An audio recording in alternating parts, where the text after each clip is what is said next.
ልባችን ውስጥ በእግዚአብሔር ቃል ከምንማረው ትምህርት ቸርች መተን አግሮምሩመን ደክመን በምንሄድበት ጊዜ ከምናገኘው ስብከት ከምናገኘው ቃል የተነሳ ድካማችን ከኛ እየተወገደ ያግሮምሩምንበትን ነገር ከእግዚአብሔር ጋር በመናደርገው ኢንካውንተር ቃሉ መጥቶ ተስፋዎቻችንን ሲያድስ ከዛ ከተወሰነ ጊዜ በኋላ አእምሮአችን በእግዚአብሔር ነገር ላይ ሲንግል ይሆናል፣ ሙሉ ይሆናል።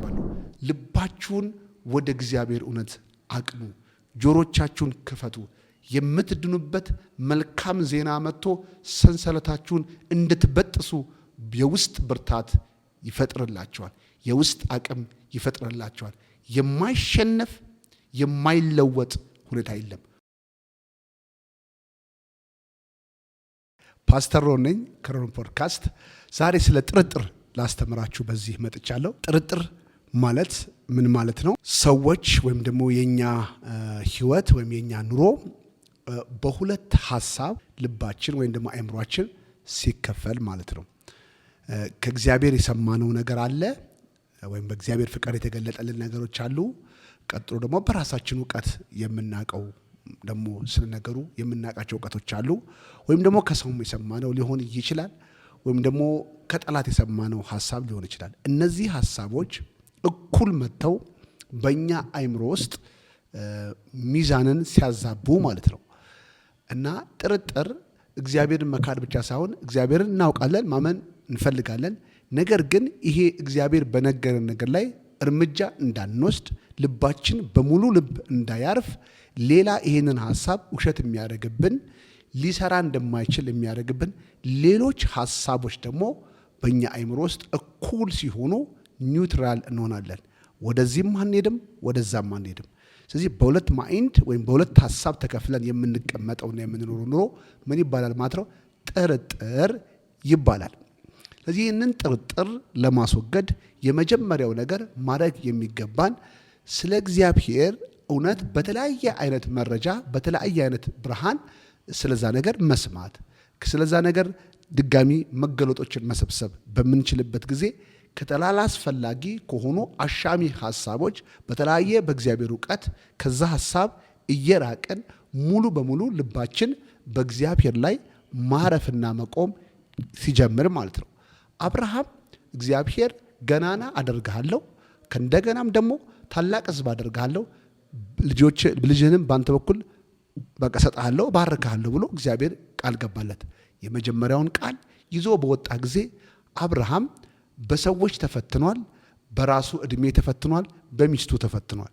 እዚህ እኩል ይሄ እግዚአብሔር ያለውን ነገር የሚሻሙ ብዙ መረጃዎች ወደ አእምሮ እየመጡ እድሜ አርጅቷል፣ ከእንግዲያ መውለድ አልችልም። ቀጥሎ ደግሞ አካባቢ የሚያመጣው ኢንፍሉዌንስ አለ፣ ከእንደገና ከሚስቱም የሚመጣው ቻሌንጅ አለ። እነዚህ ነገሮች ሁሉ ሲያታግሉት እግዚአብሔር በነገረው ነገር ላይ በሙሉ ልቡ እንዳያርፍና እንዳይቀመጥ የሚያሻሙ ሐሳቦች በሚመጡበት ጊዜ እግዚአብሔር በየሲዝኑና በተለያየ ቦታ እየተገለጠ እምነቱን ምን ያደርገው ነበር ማለት ነው? እንዲያጠነክር እምነቱ በእግዚአብሔር ላይ እንዲሆን በነገረው ነገር ላይ እንዲሆን እግዚአብሔር በተለያየ አይነት ፎርም እና በተለያየ አይነት መገለጦች በየሲዝኑ ለቦታው ለሚሆን የሚያስፈልግ ቃል ይሰጠው ነበር፣ ያስተምረው ነበር። ስለዚህ የሚማረውና የሚያገኘው ቃል ከራሱም የእድሜ ከሚስቱም ከሰዎችም የሚመጣውን ቃል ሳይፈራ ልቡ በእግዚአብሔር ሐሳብ ላይ እየተሞላ በሚሄድበት ጊዜ ልክ ዕብራውያን ምዕራፍ 4 ቁጥር 16 ጀምሮ እንግዲህ የራሱም ሆነ የሳራ ሰውነት ሙት እንደሆነ እያወቀ ትላንትና ሲያስለቅሰው፣ ትላንትና ልቡን ሲከፍለው፣ ትላንትና ሲያስፈራው የነበረን ኬስ እግዚአብሔር ጋር ካለው ሪሌሽንሺፕ የተነሳ ቢወድቅም ቢጠራጠርም ቢያጉረመርምም ግን ለእግዚአብሔር ጆሮ የተከፈተ ስለሆነ እግዚአብሔር እየነገረው እያስተማረው አንድ ቀን እግዚአብሔር እሱን በሚያየውና በሚያውቀው ልክ ራሱን ማየት ወይም ማወቅ ጀመረ። ስለዚህ የራሱም እድሜ ድካም ሙት መሆኑን መውለድ እንደማይችል ነገሮች ሁሉ እያሉ ሳይለወጡ እሱ በእግዚአብሔር ልብ ቃል በመሞላት ሲንግል ማይንድ ሆነ፣ አንድ ሐሳብ ሆነ ማለት ነው። አንድ ሐሳብ ስለሆነ ከዛ በኋላ እነዚህ ችግሮች ገና ሳይወልድ ናቃቸው፣ ተራ እንደሆነ አወቃቸው። ከራሱ ዕውቀት ከራሱ ሐሳብ፣ ግምት፣ ከእድሜው ከተለያየ የሚመጡ ቻሌንጆች ሁሉ በእምነት በእግዚአብሔር ቃል በመሞላት እነዚህ ነገር ተራ እንደሆኑ አይምሮውን አሰለጠነ፣ አይምሮውን ታፍ አደረገ። ስለዚህ በእግዚአብሔር ቃል ላይ ስንኖር የእግዚአብሔርን ነገር የነገረን ነገሮችን ሁሉ በሙላት እንዳንጠቀም አይምሮአችን ስፕሊት የሚያደርጉ በጣም ምክንያታቸው በደንብ ተጨባጭ የሆኑ እና ደግሞ እግዚአብሔር ከነገረን ነገሮች ሁሉ እውነት ተጻራሪ የሚሆኑ ጉድለት እንዳለብን የሚነግሩን የሰውም የራሳችንም ኤክስፒሪየንስ ፈጠው አይናቸውን በደንብ ገልጠው ተራ እንደሆንን ፈጽሞ ውጤት እንደማናመጣ ፈጽሞ ነገሩ እንደማይሆን ሊነግሩን ይችላሉ። እነዚህን አምነን ቦታ ከሰጠናቸው ከሰማነው ከእግዚአብሔር ቃል ጋር እኩል ቦታ ከያዙ ኒውትራል እንሆናለን። ወይ አንሄድም፣ ወይ አናምንም፣ ወይ ደግሞ አንጠራጠርም ማለት ነው። ስለዚህ ኒውትራል ስንሆን ፌዙ ወርክ ወይም መስራት ያቆማል ማለት ነው። ይሄ ማለት በራእይ ላይ በራድ ወይም ትኩስ አይደለህም ካፌ ልተፋ ነው ብሎ እንደተናገረው፣ ስለዚህ በራድ አይደለም ወይም ደግሞ ትኩስ አይደለም። ስለዚህ ወደ አንዱ ጥግ መግባት አለብን። ሁላችንም በሕይወታችን ላይ እግዚአብሔር በነገረን ነገር ላይ አይምሮአችን አንድ ብቻ ሲሆን የእግዚአብሔር የሆነውን ነገር ገና ሳይገለጥ በልባችን እርግጠኛ ስለሆንን መደነስ፣ ማመስገን፣ ደስ መሰኘት እንጀምራለን። ለምን? እምነቱ ያመንነው የእግዚአብሔር ቃልና ውጤቱ እኩል ስለሚሆን አንድ አይነት ስለሚሆን። ስለዚህ ነው አብርሃም ገና ሳይወልድ በቃ ሙት እንደሆነ እያወቀ ይህን ክፍል ላንብብላችሁ በጣም የሚገርም ስለሆነ በሮሜ ምዕራፍ 4 ቁጥር 18 ጀምሮ የተናገረውን ቃል ዘርህ እንዲህ ይሆናል ተብሎ ለእርሱ በተነገረው መሰረት፣ አየው ባየው አይደለም፣ በተነገረው መሰረት ምንም ተስፋ በሌለበት፣ ያም ተስፋ ማለት ምንድነው የሚለው የመውለድ ጭላንጭል በሌለበት፣ እድሜው አርጅቷል፣ የሚስቱ እድሜም አርጅቷል፣ በዛ ላይም ደግሞ መውለድ የማትችል መካነች ማለት ነው። ስለዚህ ሁሉም ሰው ሊወልድበት የሚችልበት ተስፋ ተሟጧል፣ ኦልሬዲ አልቋል። ስለዚህ በስጋ በእውቀቱ ተስፋ የሚያደርገው አንዳች ነገር የለም። ስለዚህ ይሄ ተስፋን በፊት እያለ ያስጨንቀው ሀሳቡን ስፕሊት ያደርግበት ነበር፣ ጥርጥር ይፈጥርበት ነበር። ይሄ ነገር ሳያልፍ በዚህ ተስፋ ላይ ቆሜ ሊድ ከዛ ደግሞ እግዚአብሔር ደግሞ ብሎኛል ብሎ ያሰብ ነበር። ስለዚህ ሁለቱ ሀሳብ እኩል ሲሰሩ ጥርጥር ይባላል ማለት ነው። አሁን ግን ተመልከቱት፣ በተስፋ አምኖ የብዙ አሕዛብ አባት ሆነ። እርሱ የ100 ዓመት ሰው ሆኖ ሳለ የራሱም ሰውነት ሆነ የሳራ ማዕፀን ሙት እንደነበረ እያወቀ በእምነቱ አልደከመም፣ ይልቁንም በእምነቱ በመጽናት ለእግዚአብሔር ክብር ሰጠ እንጂ የእግዚአብሔርን ተስፋ አልተጠራጠረም ይላል። የሰጠውን ተስፋ እንደሚፈጽም በሙሉ ልቡ እርግጠኛ ነበር። አያቸው፣ የልብ ሙላት ከጊዜ በኋላ መጣ። ቀድሞ ይህ ቃል ከመጠቀሱ በፊት ግን አብርሃም ሐሳቡ ይከፋፈል ነበር። ምን ነው እስማኤልን በባረክልኝ ብሎ እስኪል ድረስ ሌላ አማራጭ እስኪገባ ድረስ አጉረምርሟል። እንዲያውም በስጋ በራሱ እውቀት የሆነ ነገር ፈጥሮ ለእግዚአብሔር አምንቶ በረከት እዚህ ላይ ይሁን ብለዋል።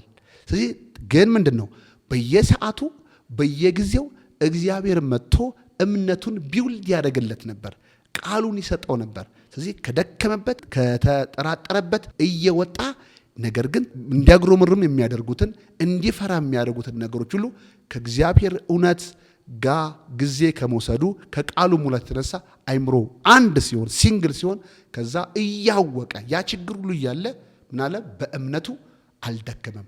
ምን ማለት ጀመረ? እንዲያውም መደነስ ጀመረ፣ ማመስገን ጀመረ። የዛን ጊዜ ልክ ነው። አሁንም ልባችን ውስጥ በእግዚአብሔር ቃል ከምንማረው ትምህርት ቸርች መተን አጉረምርመን ደክመን በምንሄድበት ጊዜ ከምናገኘው ስብከት ከምናገኘው ቃል የተነሳ ድካማችን ከኛ እየተወገደ ያጉረመርምንበትን ነገር ከእግዚአብሔር ጋር በምናደርገው ኢንካውንተር ቃሉ መጥቶ ተስፋዎቻችንን ሲያድስ ከዛ ከተወሰነ ጊዜ በኋላ አእምሯችን በእግዚአብሔር ነገር ላይ ሲንግል ይሆናል፣ ሙሉ ይሆናል። ሌላ የሰይጣንንም የሰውንም የራሴንም ሐሳብ መታመን አቆምና በሙሉ ልቤ በአንድ ሐሳብ እግዚአብሔር ነገር ላይ ስቆም ተአምራቴ ዛሽ ቀን ተወለደች ይባላል። ስለዚህ ህይወታችሁ የሚቀየረው የሚኖረው ሁሉ ነገር በስጋ ካያችሁት ትግል ሳይሆን በልባችሁ ከእግዚአብሔር ጋር ቃል ጋር የምትስማሙት አንድ የምትሆኑት ያ ነገር ለውጦቻችሁን በዚህ ይጀምራል። ስለዚህ ዛሬ በራድ ወይም ትኩስ ከምንሆንበት ከአሻሚ ከሆነ ሀሳቦች ሁሉ ነፃ ለመውጣት ጥርጥሩ እያለ ቻሌንጁ እያለ እንደማይሆን በሚመስለን አይነት ሁኔታ ውስጥ እያለን መጸለይ አናቁም። ቸርች መተን መማር አናቁም። መጸለይ አናቁም። እነዚህ ነገሮች ሁሉ ጥርጥሮቻችንን፣ ፍርሃቶቻችንን በዚህ ዓለም ላይ የነገሩን ውሸቶችን ሁሉ እንድናሸንፍ የሚያግዘን የእውቀት ብርሃን አክሰስ የምናደርግባቸው የግንኙነት መንገዶች ናቸው። ደክማችሁም ቢሆኑ ቸርች ነው፣ ደክማችሁም ቢሆኑ ጸልዩ፣ እየፈራችሁም ቢሆኑ ቃሉን አንብቡት። ከዛ በኋላ ፍርሃታችሁንም ጥርጥራችሁንም ድካማችሁንም ከተወሰነ ጊዜ በኋላ ትንቁታላችሁ። እንደምታሸንፉት ልባችሁና አእምሯችሁ አግሪ ያደርጋል። ዛሬ ህይወታችሁን የሚቀይር ዘር ወዳለበት ነገር ላይ ጆሮአችሁን እንድትመልሱ ተስፋ ቆርጣችሁ ያላችሁ አይቻልም ያላችሁ ከሰይጣን ከሰው ከእውቀት ብዙ ነገር እንደማትፈቱ እንደማትለውጡ ተስፋ ቆርጣችሁ ለጠላት እጃችሁን የሰጣችሁ ሰዎች ካላችሁ አንድ ነገር እመክራችኋለሁ። ልባችሁን ወደ እግዚአብሔር እውነት አቅኑ። ጆሮቻችሁን ክፈቱ። የምትድኑበት መልካም ዜና መጥቶ ሰንሰለታችሁን እንድትበጥሱ የውስጥ ብርታት ይፈጥርላችኋል። የውስጥ አቅም ይፈጥርላችኋል። የማይሸነፍ የማይለወጥ ሁኔታ የለም። ሁሉ ነገር እግዚአብሔር ባለው ቃል ሁሉ እናሸንፋለን። ሁሉን ነገር ደግሞ ለውጠን ወደ መልካም ነገር መሄድ እንችላለን። በየትኛውም ስፍራ በየትኛውም ቦታ ላይ አጣብቂኝ ውስጥ ያላችሁ ሰዎች ሁሉ ነፃነታችሁን ዛሬ አውጃለሁ። በነፃነት እንድትኖሩ ክርስቶስ ነፃ አውጥቷቸዋል።